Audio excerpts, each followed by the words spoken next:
The following is a presentation of the Mat Talk Podcast Network.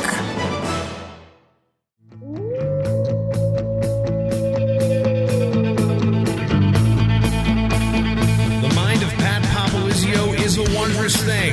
And for you Pac Wrestling fans, you'll get to go inside the mind of the Skip each and every episode here on the Pac Mentality Pop-Ins podcast. Now, here's your host, NC State Director of Athletics Digital Communications, Brian Reinhardt.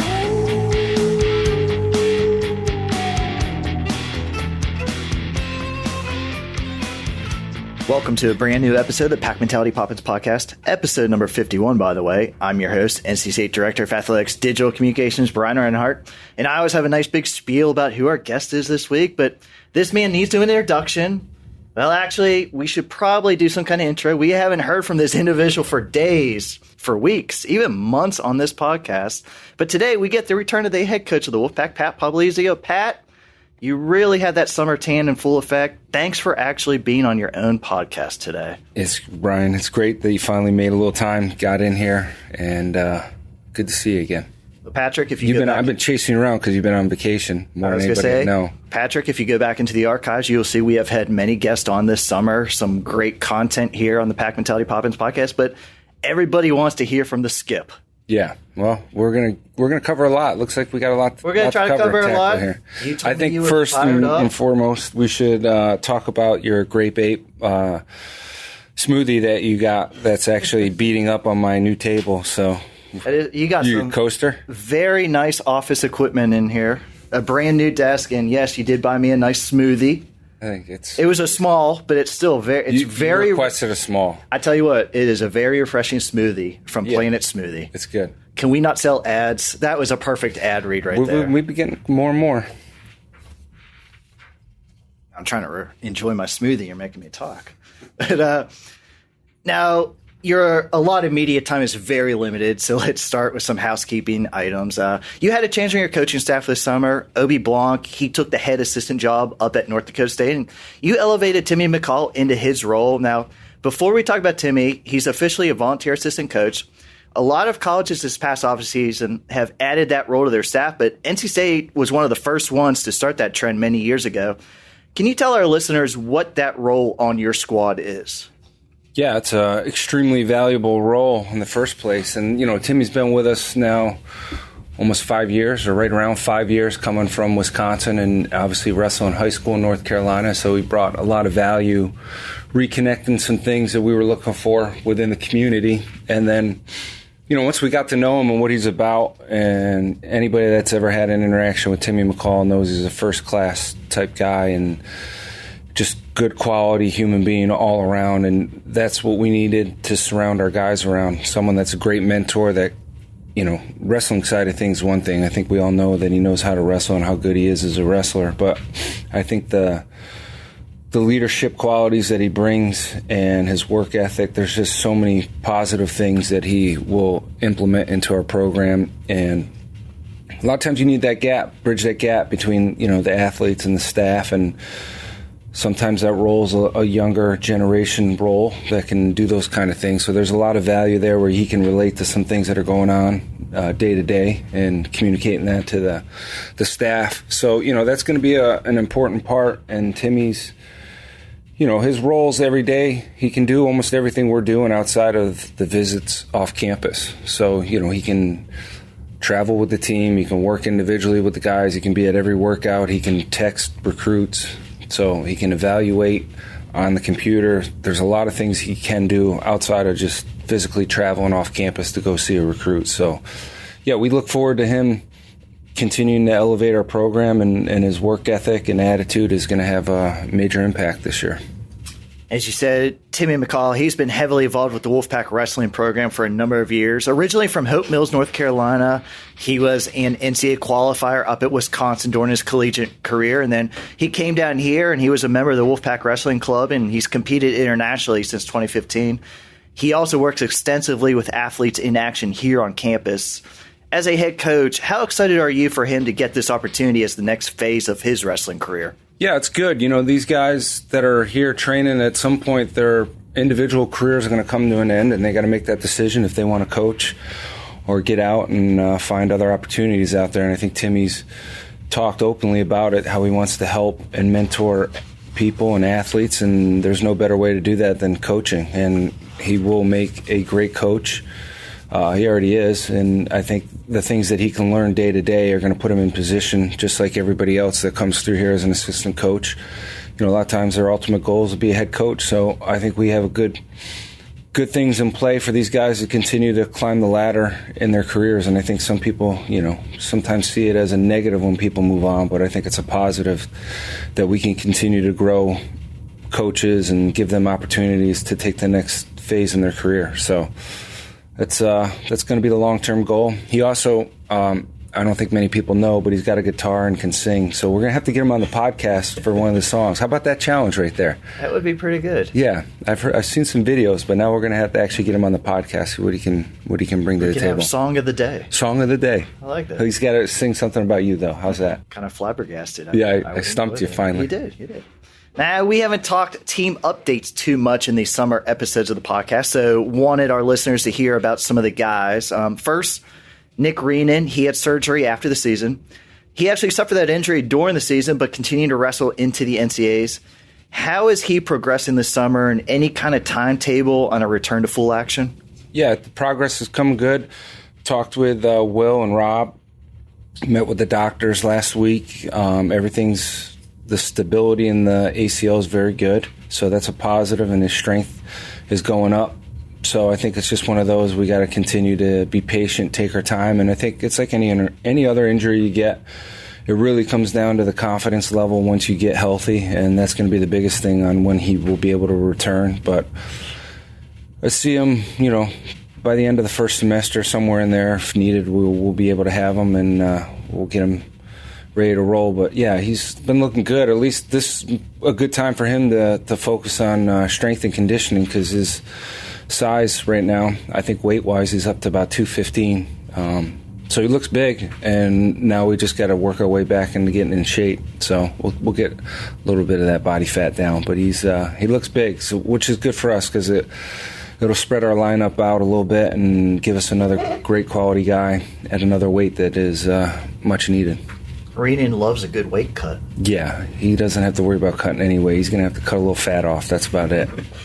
Tarik Wilson, he missed about 2 months of action last season with a foot injury before returning to the postseason, and he was one win away from All-American honors. We didn't see Tarik in any freestyle tournaments this summer. How is he doing? Good. He's had a productive summer. He's been here training, he's been full-time healthy, and we knew, he was a little banged up at the end of the year, so we elected to take the spring off from freestyle and get 100% healthy, and then just focus on summer training and areas of weakness that we've attacked this summer, and he's improved tremendously with it. And going up a weight class next year, he's put some good size on, because him and Hayden work out together, and I can't tell, when they're sitting there wrestling each other, they're not far off probably from the same weight. And I know Hayden talked about it the one day, that a couple pounds off probably from each other now. So, you listened to previous podcasts? Yeah, I have. I actually have. So I didn't know that. We're good. Don't worry about it. But yeah, Hayden and Tarik, they've been having some good workouts. It's been fun watching these guys wrestle through the summer and continue to get better. And they all have different areas that they need to get better at. So when you see them guys wrestle and someone's good in a position, they can attack someone else's weakness, and that's how you get them where they need to be. So going to have a big year from him next year, and it'll be exciting, him moving up a weight class, and it's going to be fun to watch. Tyler Barnes was planning to redshirt last season as a freshman anyways, but he got hurt in the first tournament of the season and missed the entire year. His surgery was an awful long time ago, but how has his recovery and work at practice been?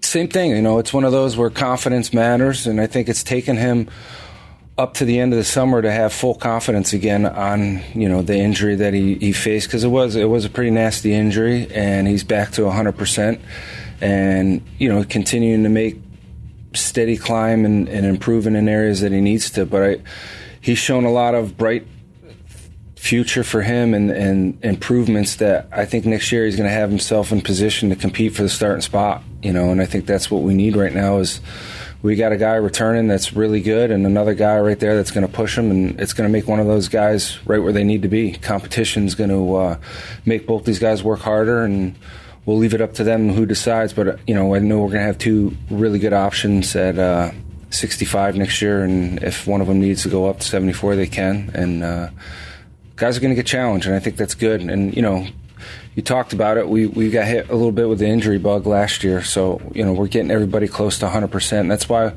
think this offseason was a little lighter in the competition outside of some individuals, but these guys were still here working hard, training. So, yeah, that part's been positive. Well, why don't we just move away from injuries? We'll talk about redshirt freshman Trent Anderson is about to make a trip over to Estonia in mid-August to compete at the 2019 Junior World Championships. His first world team, his first time to Europe, so I know he's really excited. How has his training gone for this tournament, and what are your expectations? Yeah, he's done a phenomenal job to prepare, making a world team and finally getting a breakthrough and being the number one guy in the U.S., and that goes back to his work ethic, attitude, and belief. And I think it's a perfect storm for him because he's surrounded by some of the best guys right here in this room. When I look around and you got Machiavello, Timmy McCall, Tommy Gant, Lee Davis, those guys pushing him. And then, you got the current roster guys too. Anytime you turn around, he's getting a good quality workout and getting pushed. And, you got guys, he's sitting in here watching Nick work out every day, and I think that kind of fuels these guys, and they know, Nick's bringing home world medals. Sean did it last year at the UW23s, and these guys know they're not far off, and it comes down to confidence, belief, and he doesn't need to wait. You don't need to go, second or third time the World Championships to bring home a gold medal. I think it's in his mind right now that he's focused, zoned in on nothing less than bringing home a gold medal, because that's the commitment he's made to the sport. And we saw it a little bit last summer. You guys had to deal with it. Hayden and Sean both went and competed in a freestyle tour they competed in freestyle during the season. Yeah. How does a guy like Trent train freestyle and folk style during the summer? We balance it off pretty good. We still attack areas that we know next year when we're in the national tournament, and you're wrestling one of the better guys in the country where we got to continue to improve. And then we're also working on the freestyle side of things, so when we're out there in the World Championships, we're not missing a beat. So the luxury is there's a lot of time in the day right now for these guys that are just focused in on wrestling and taking a class. And he did that. He balanced it very well with wrestling one day freestyle, one day folk style, kind of switching back and forth. But he's out there right now, heading out towards Colorado Springs for a little training camp, and then he'll head out to go compete. So he's going to be ready, and it's just fine tuning a couple things. Who's going to get to go with him from the coaching staff? Yeah, it's going to be a busy summer and fall going in with having Nick at the World Championships and Trent. So Kevin's going to get his feet wet on his first international trip outside of when we went to Italy. It'll be good. He'll be out at the training center. Adam will be out there. Right now, Tommy, Mock, Nick are all out there, and Adam Hall will be flying out there and working with Nick one-on-one a little bit on some things. And then, Kevin will want to jump on a plane and take that 18-hour trip out there. Kevin looks forward to a little 19 adversity. Hours, maybe. Kevin likes traveling. It's good for him. Hopefully, they lose his luggage a little bit, and he'll have to wear the same clothes for a week. I see Kevin in the same clothes every day anyway. Right? Now, when these guys are in college, they know the majority of their opponents and even have faced many of them before. But wrestling internationally, they don't know who they're going against. So how hard is that to game plan for?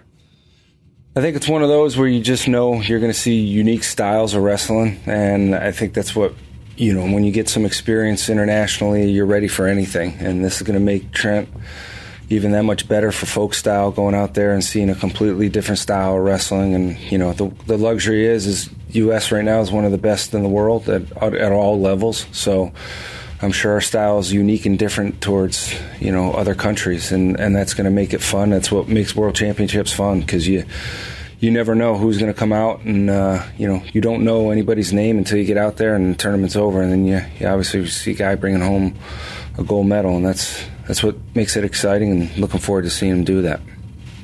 And at the time of us taping this podcast, we're right after summer school here and right before the fall semester starts.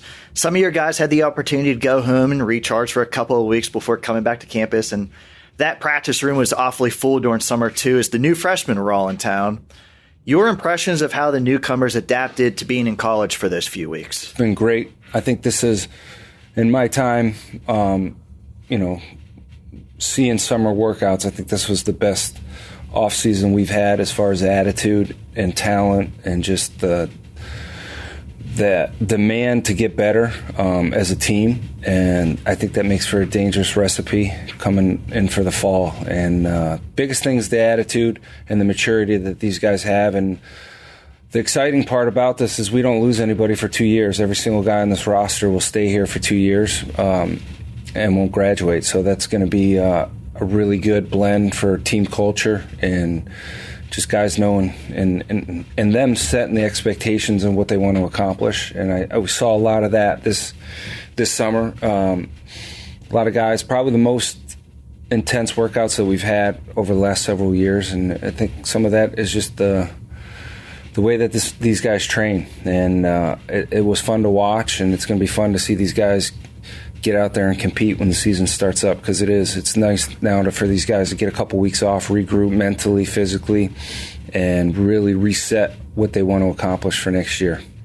You mentioned they're here for 2 years, but are you worried on the other end where you don't have that strong senior who's leading the way? Some of the younger, now I guess not senior, but example, these redshirt juniors, they are kind of seniors, so I guess they're filling that role. Yeah, and even some of our freshmen probably are just natural leaders, and I think we've seen that now with a couple of the guys here that were young and stepping up to the plate when maybe you were expecting a guy that was here for 5 years to do it. It was some of our younger guys, and now they have the experience to do it and guide these guys. Because there's one thing for coaches to lead, and there's another thing for your athletes to lead, and we have that now with every class. And this freshman class we brought in is a very mature, experienced group of kids that, obviously college is college and it's new for them, but I like the maturity and the commitment and just the personality of this group. They're very weathered group that has been through a lot in their high school experiences, and it's going to show when we get here and start training in the fall. I'm all about the rules around here, and no major changes for the upcoming collegiate season, but one rule that will go into effect: guys can now wear approved shorts like you see at some of these high school all-star events instead of a singlet during their match.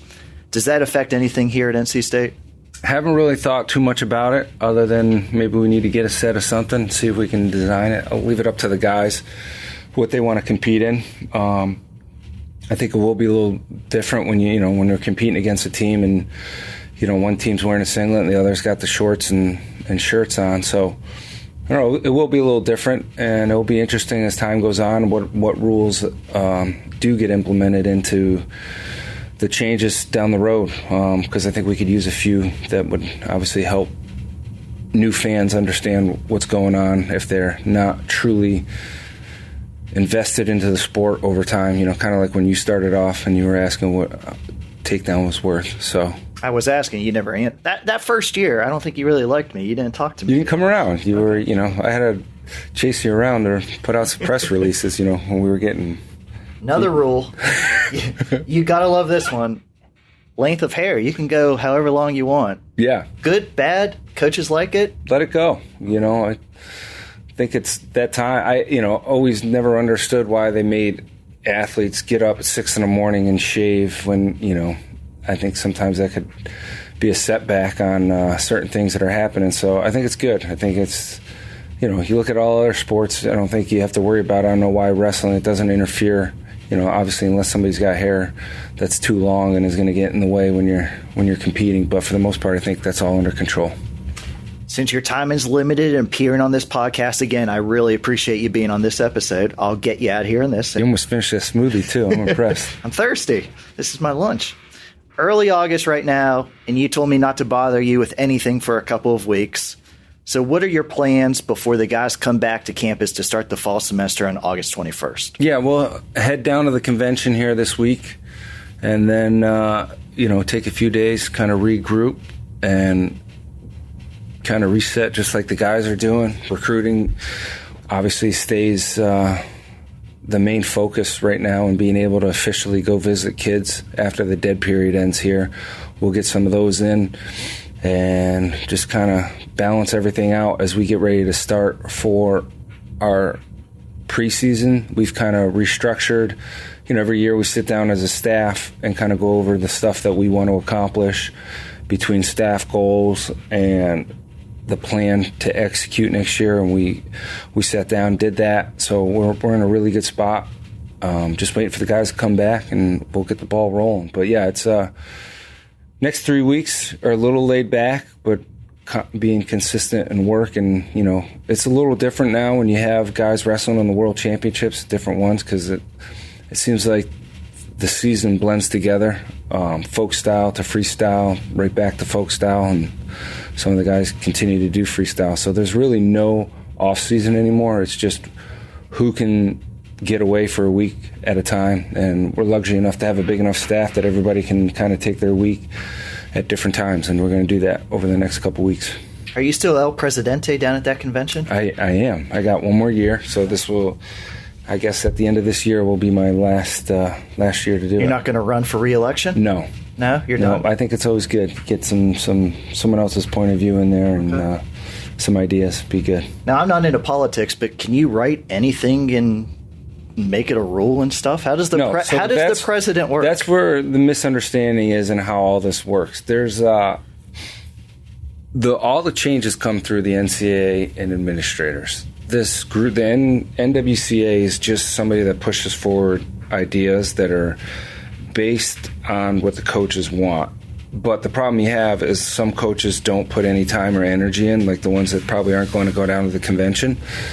And then they get blindsided by some things that are talked about down there, and that's where the disconnect becomes. So hopefully as time goes on, we can get more and more people involved, and I think it will be healthy for our sport as we get the growth and everybody can voice their opinion, and we put it together as one and try to move it forward. But I don't think you're ever going to get a room where every college coach believes in the same thing, but we have to find and do what's best for college wrestling and try to continue to grow. And there's a lot going on right now at the college level, and I think the growth has been good as far as fan base, but now we just got to get some more teams involved, some newer teams.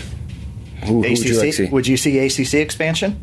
That would be great, right? Yeah. If we could get a couple more teams. We have a couple schools here that had wrestling at one point. Yeah, there was a lot. Even the SEC had some really good wrestling back in the day, but we'll see. Maybe we can get some old administrators that work at some other schools now that are pretty well connected and have maybe some say in that can spark make it done. Fire. Your reign of presidency is still there. I wish that it was that easy, but I know. I wish you did some lawmaking. It sounds like president just kind of goes and chills out down there. Yeah, put the feet up, right? It's kind of like what you've been doing the last couple of weeks here. You deserve it, though. Yeah. But Pat, thanks again for coming on your own podcast. Yep. This was a big get. I was really excited to come over here today. I'm just glad we could get you out of your office and around WB for a little bit. I'm an award winner. Anytime you want to come over, I'll get you a smoothie. I'm winning awards left and right, so I'm very busy. That's right. SID of the year. Let's talk about that for a minute. Well, I was appreciating. I tried to drop that hint for you to bring it up earlier. Well, we could have talked about that. So let's go over that. The SID is a good behind the scenes role, but how did we come? So let me interview you a little bit here. Where did this first start, and when did you see it all coming together for you as SID of the year? Well, I was campaigning very hard for the last 3 years. No, you weren't campaigning. You were complaining. I was complaining. To me. I got those texts saved, by the way. No, but in all honesty, I'm very proud of the award. I have to thank you and your staff. You guys have always been great, and I think we've been working 7 years together, and man, that seems like a long time. Yeah. But I will say, in the 7 years, all of your guys have been very tremendous. They always do anything I ask them to. That helps my job. You really have a great group of guys, and it goes a long way in helping promote the program. Absolutely. I think it's a win-win. It get you that promotion you finally were looking for. I'm waiting for the banner. The raise. I want the banner. Banner, promotion. What do you want? The raise, the banner? I want the raise first. Which one do you? Let's go. Prioritize. I'm going to go see Boo right after this. Pat, thanks for joining us. Try to take a couple good weeks off. We'll hit you back up in August when things are in full effect here. You got it. See you then. I want to thank everybody for listening today. This is your Pack Mentality Pop-Ins podcast covering all things NC State wrestling. Until next time, Wolfpack wrestling fans, go Pack.